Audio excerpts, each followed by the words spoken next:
I was born in Atlanta, Georgia, and born not far from the Woodruff Art Center. I was born at Piedmont Hospital on Peachtree.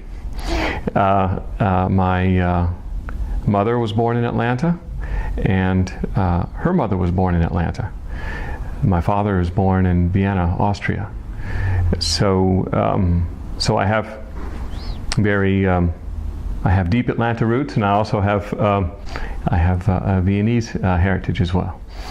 I attended Atlanta public school system, and my very first violin teacher was a woman named Azil Alston, who taught violin. I was able to receive a half-hour violin lesson every week, private violin lesson in first grade in the Atlanta public school system. She was my first teacher. I remember her coming to the classroom and informing the teacher that it was time for my lesson. And I felt very special. I got to leave the classroom and go have my half-hour violin lesson. So that was my official start. My older sister played the violin at home, and my older brothers each played a string instrument, and my grandmother played the piano. She played quite well. It's on my mother's side. So there was a lot of music in the house.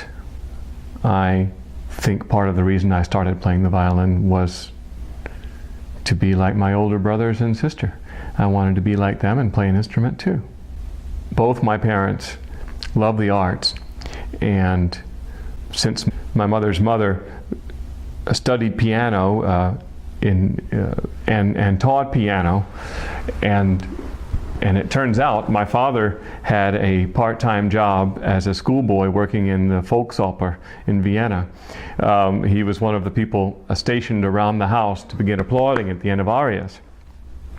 And I know from what my father's told me that he listened to street fiddlers, and there was music all around. I mean, imagine Vienna in the 20s and 30s. Between the two world wars, there was a lot of music around, and Vienna is a great musical city. So I'm sure that their mutual love of music and fine arts, my father's an architect, brought them together. My mother's also a visual artist, and she paints, and so arts in general was just a big part of the family.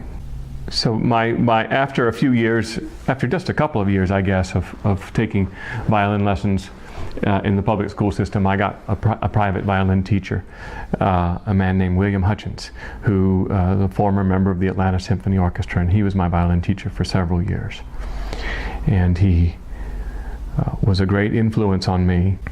Above all, he really taught me how to love the instrument, not just how to play it, but he had such an affection for it that he shared with me. I'll always be grateful to him for that.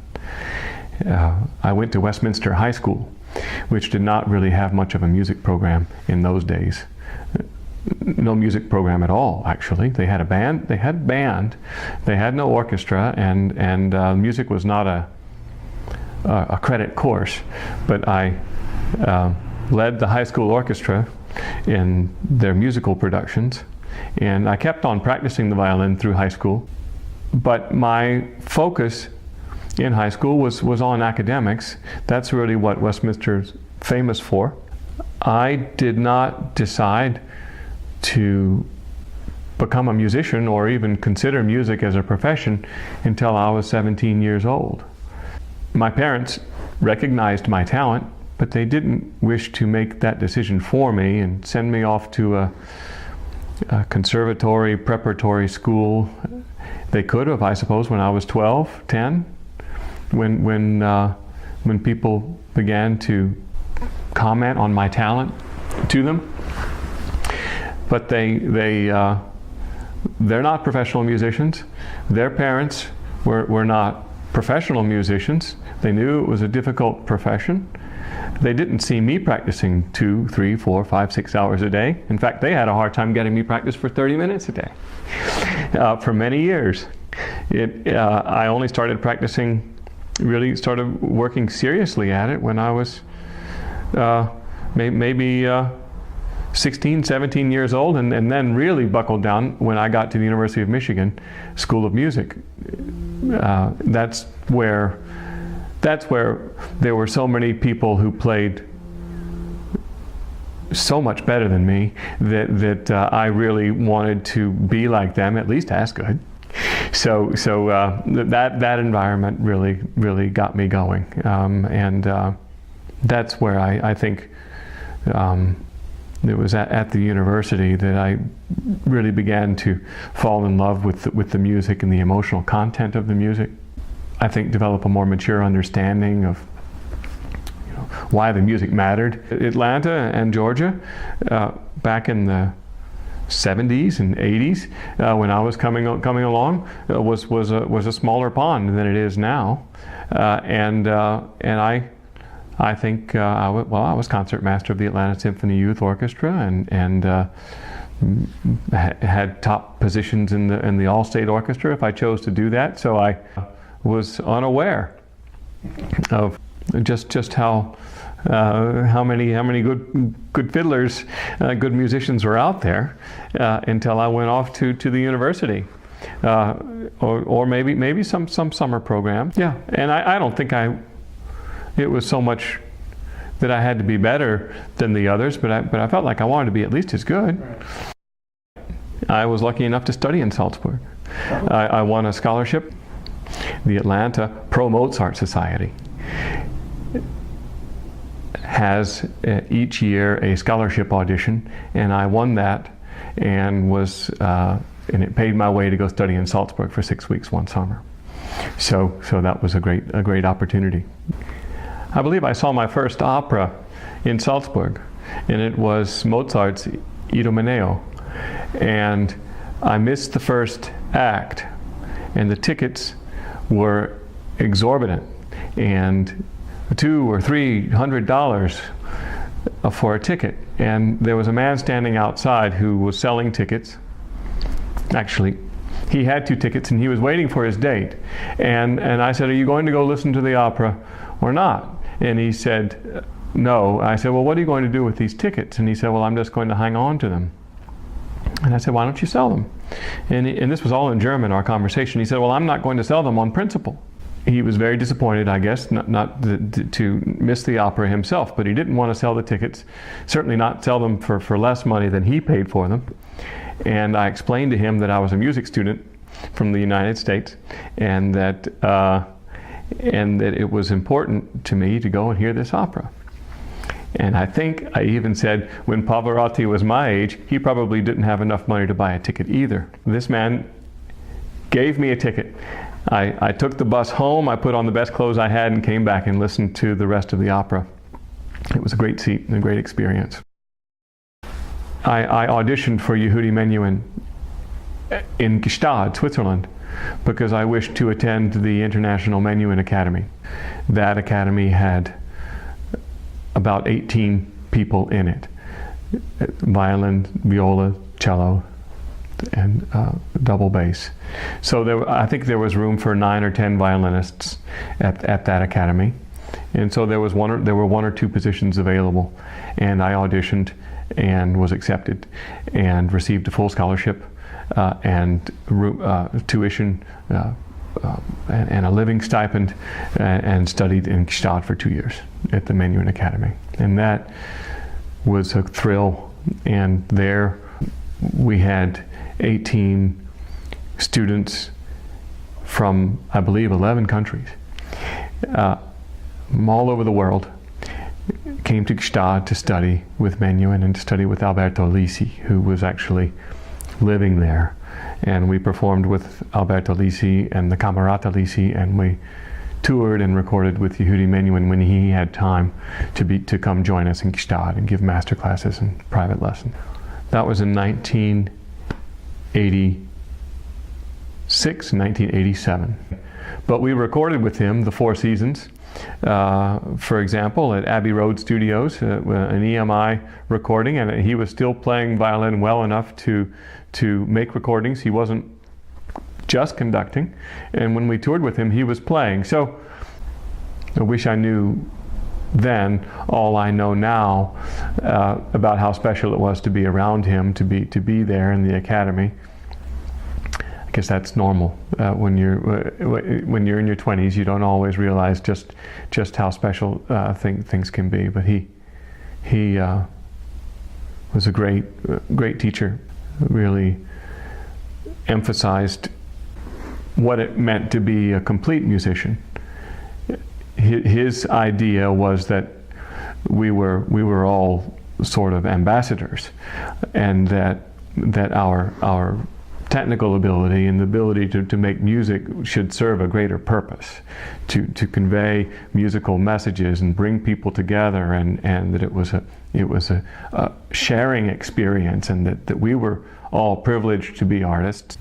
And he really, he showed such kindness to everyone, and it's great, really inspiring. There are things that I would like to ask him now, different things that I wish I could share with him, or ask him now that I didn't know to ask then. But on the other hand, I was fortunate that I was in my 20s, because I was developing as an artist, as a human being. It was that was a time when I was still learning. So maybe I was more malleable, and could absorb more of what he had to share and offer. It was never lost on us how personal the music was. The importance of a fermata was not just to wait or create something dramatic. It was for him. He commented once that he saw the fermata and he would hold it, that it was somehow consoling to him, that he was racing around all of his life, and then he'd come to this fermata and he would hold the note, and that there was something consoling about that, because he didn't have time to actually wait and enjoy himself. So he said, I'm going to enjoy this fermata. Well, it's a tiny thing, but it's really was such a personal way of looking at of relating to the music. And I think that's part of what made him such a wonderful artist. I am concertmaster every year at a summer music festival in Virginia, so I enjoy that. Which one is it? The Wintergreen Performing Arts in Wintergreen, Virginia, and I've been concertmaster there for several years, and we'll be going back there again this summer. I am invited to play concerti every year, sometimes at Wintergreen, sometimes here in Atlanta. So I enjoy solo work. I enjoy teaching too. I think some of that has to do with traditions. Just as I was exposed to that art form as a young boy, and my father was, and my mother was. Those traditions don't exist necessarily in other ethnicities and other cultures in different parts of the world. So I suppose for some people it would be like a foreign language. I, as you know, I shared with you, had this wonderful experience when I was just in Thailand a couple of weeks ago, where I was able to pick up a violin that did not belong to me and share my music with the Thai people, and they responded to it joyfully and enthusiastically. Sometimes I think, especially with in large venues with large ensembles, and because the audience is predominantly Caucasian or older, then people simply might feel uncomfortable being part of that audience. If they heard the same concert and there was an audience more like them, then maybe they would feel comfortable enough in the venue to actually allow that the music would actually could work, could be more easily absorbed, and maybe would seem less intimidating or stodgy or stuck. I like that with the Peachtree String Quartet and with other ensembles that I've played in, that when we go to play for smaller groups of people, like when we played for the disabled veterans at the VA hospital, that was a predominantly African American audience, and they liked Mozart. They enjoyed the arrangements of the Beatles songs that we played, and I think they probably enjoyed more the songs that they were familiar with than the songs that they were not familiar with. But we reached them with classical music. We went to where they're comfortable and played. They could tell that we loved what we did. We weren't just sitting there mechanically. And I'm optimistic. I believe that I can reach new audiences, and it'll take effort. And some of it, I'd like to think that the responsibility lies with the performers, that it needs to be personal and important and meaningful to us, and then if it is, then it will be to the people that are listening. It's not enough to prepare and perform and somehow dissociate your own heart and feelings and your own love for it. It's not enough to say, well, that was well played, why didn't you love it? That's not our job. That's not what an artist does. So I take that part very seriously. I actually feel like I'm required to love what I do. I need to make that effort. It's not enough to play the notes. I think the personal touch makes such a huge difference. It's great that orchestras and large ensembles go to large venues and do this, but I think that's a greater challenge even than if it's one-on-one or just a small group with another small group.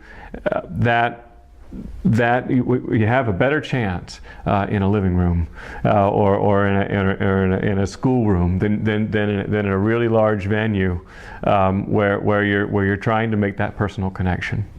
So symphony orchestras should and do reach out and go and play. But and that's great. I think it just needs a personal touch too. Yeah, I was a member of the Atlanta Chamber Players for 15 years, and I was a member of the Atlanta Chamber Players when they played their first soiree concert. So I'm very familiar with that, with what they're doing, and I think it's a great idea. Chamber music was written to be performed in smaller spaces, and the Peachtree String Quartet is also performed in people's homes, and we've been very successful in that.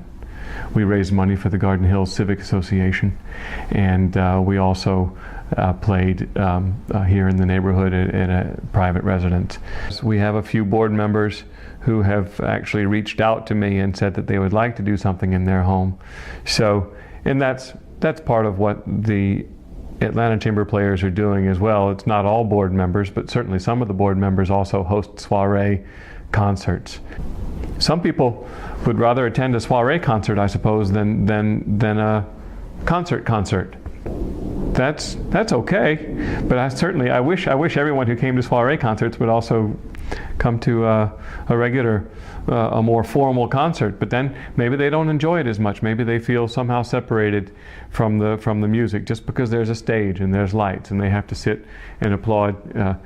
I'm sure some people are challenged just that attention span and the demanding nature of some of these, especially the string quartet repertoire.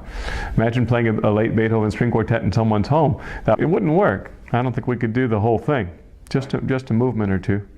Menuhin would agree with me if he were here now. He would say, well, musicians are bridge builders. We should be.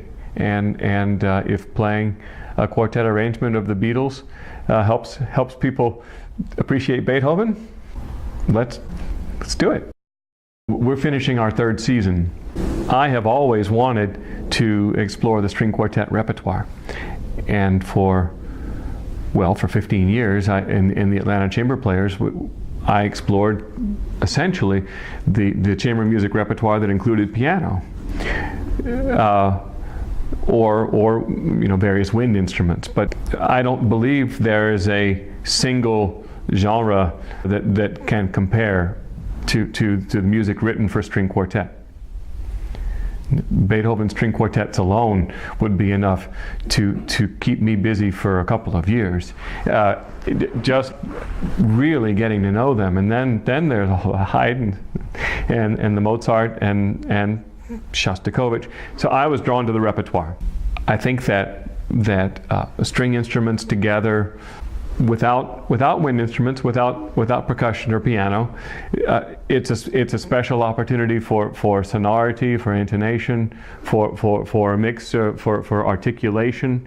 That when you have instruments in the same family, it allows for a really fantastic exploration of what makes music work and how to make things better, and colors with the bow on the string, the speed, the articulation, the attacks, the strokes. If everyone's playing a string instrument and you only have one voice, one player on each part, then it won't sound really good right away.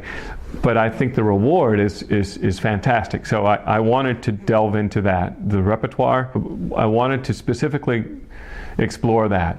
So I was invited to put together a quartet for an informal concert, a Christmas concert. And so I thought of the people that I really wanted to get together and play with, and asked them if they wouldn't mind rehearsing, having a couple of rehearsals just to polish a few things.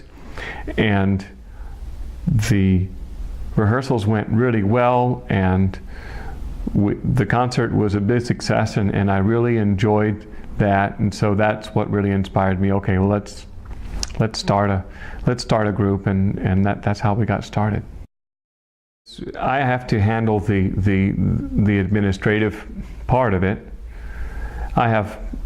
Fortunately, I have volunteers that help me with administrative tasks, but it's ultimately up to me to contact our audience, to secure the venue, to manage our fundraising, to contact the other members of the quartet and work with them to arrange a rehearsal schedule, work with them, and finally it's up to me to determine the concert programming, what we'll play. We rehearse here at the house, so it's up to me to make the coffee. I'm director of the Peachtree String Quartet, but I decided that I did not wish to be artistic director.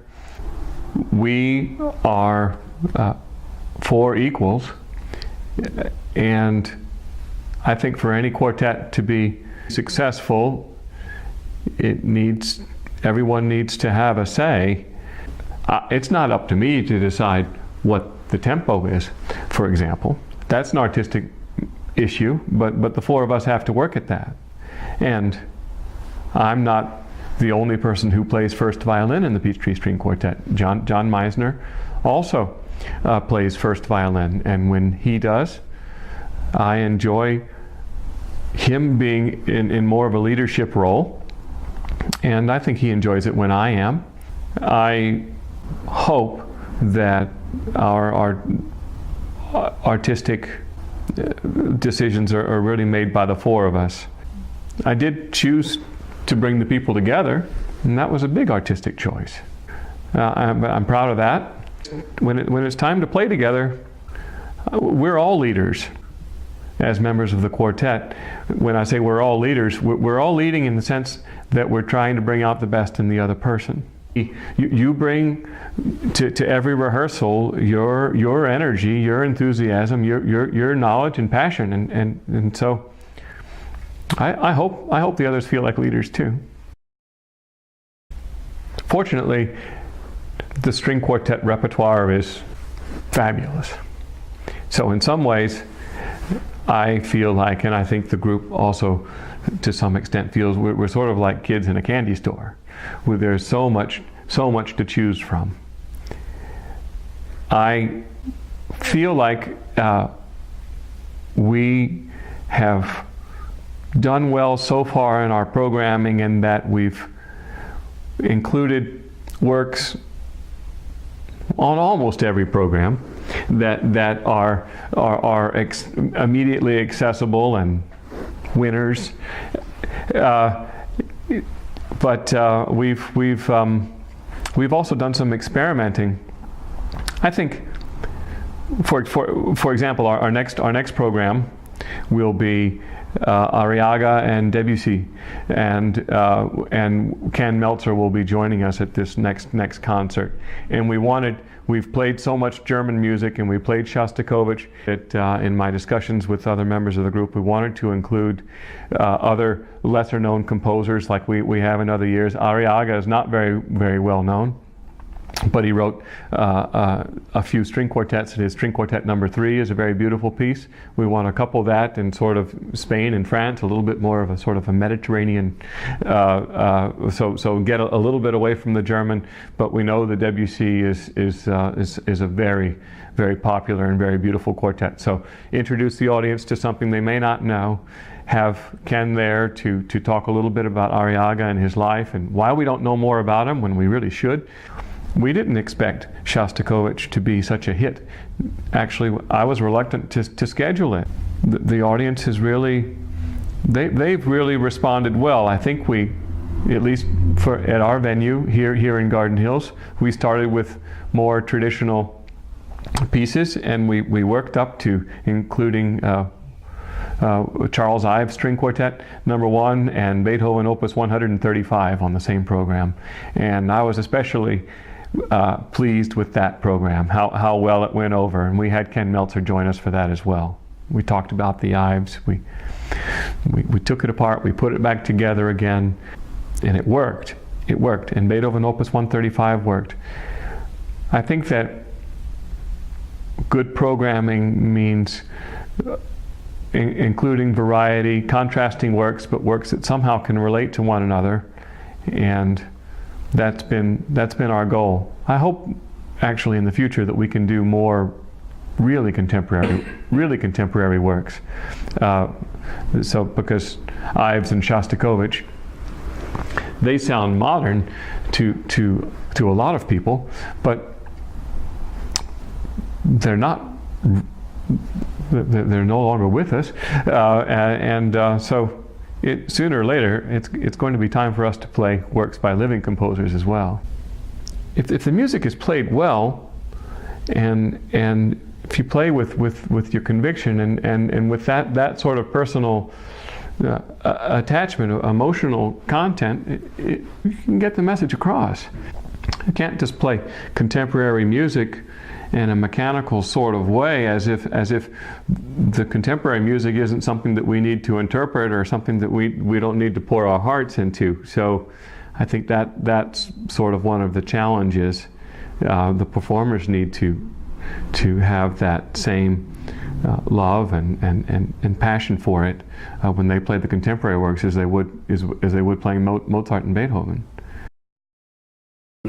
My music teacher once said that he just loves whichever composer he's with, and I think that is sort of the way I feel about it when I'm performing. That I can't imagine a better composer than the one that I'm playing at that moment, or any place I'd rather be, or any work I'd rather be playing than that one. That's at least my goal, and that's pretty much how it feels when I play.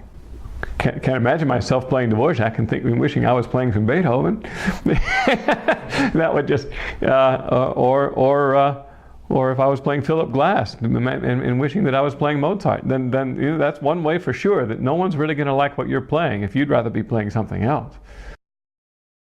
Yehudi Menuhin said to me once that when you're performing the music, you're no longer performing. You're actually composing. That the experience of performing, of bringing the music to life, is actually closer to the act of composing it, to creating it, Because the note that you're about to play hasn't been played yet, in a sense. It's being created all over again, as if there's a blank piece of paper. So while it's already been written out, I think if there's an association I have, it would be with my own, if I'm playing Shostakovich, and there's terror in the music, or pain, I don't associate with, I wouldn't be associating it with a scary movie, or the fact that I knew that Shostakovich was writing about something really scary. The feeling for me is actually my own terror, or my own fear and sadness, and the same would be true for very happy music and joyful music. I think it's my own personal emotional experience, and maybe I do feel like I have the opportunity to write this music too, that I'm part of this creative process when it's time to play. I care about, of course, and I would research what's going on in the composer's life, and you know what his or her idea is. But then when it's time to play it, I feel like it's my own personal experience that has to be brought in. Robert Shaw said, "These hands make no sound," and that the only way that you're going to be able to convey the emotional content of the music is if the people that are actually making the sound are feeling the emotion themselves. He did not believe that you could simply play something that's sad and create this sad response without actually feeling it yourself. I liked what he had to say about that. I believed that's true, that once we've come to know a piece, say the Barber Adagio for strings. I don't like the idea that it could be performed on a synthesizer, or that it could be, a computer could actually play that entire piece. But I suspect that because of the associations people have with film and funerals and so on and so forth, that actually that piece, because of all those associations, it could actually elicit a very powerful emotional response from the listener. Still, I don't think it would be the same as if I hope it wouldn't be the same. The real challenge, I think, is in the gray areas anyway. It's not whether or not it's happy or sad, but it has to do with what kind of sadness. Is it pining? Is it loss? Is it a sweet sadness? Is it a sort of a resignation? I think that's where the beauty lies, and the challenge, and the same goes for all the shades of happy and gaiety. I really enjoyed Charles Dutoit when he was here, and he conducted several weeks, but it was a few years ago now the last time he was here. I enjoy Roberto Abbado a lot when he comes. Yeah, Jaap van Zweden came, and I thought that was a fine concert. Yeah, he was very demanding, very exacting, and I liked it when he was here. I actually talked to him about violin playing, and he talked to the whole violin section about it. He said, go home and try playing, just draw the bow across the string with just one finger. And he said you should do it over the bed the first time you do it, because the bow might fall out of your hand and you don't want to break your bow. So I think maybe a few others in the orchestra went home and tried it, and it's to this day I learned something about violin playing from him. Play everything you play from here to here. That's all I want you. Whenever you play at home, play from here to here. When you go back to work, you can play from here to here if you want. But all at home, just play from here to here. So I did that, and it actually made a huge difference in my playing. And so did this little this pinky thing. So anyway, interesting. I hope to you. I'm really grateful to him. I wish I'd had the chance to have a lesson, but he did tell me to do that, and it helped me, made me a better player.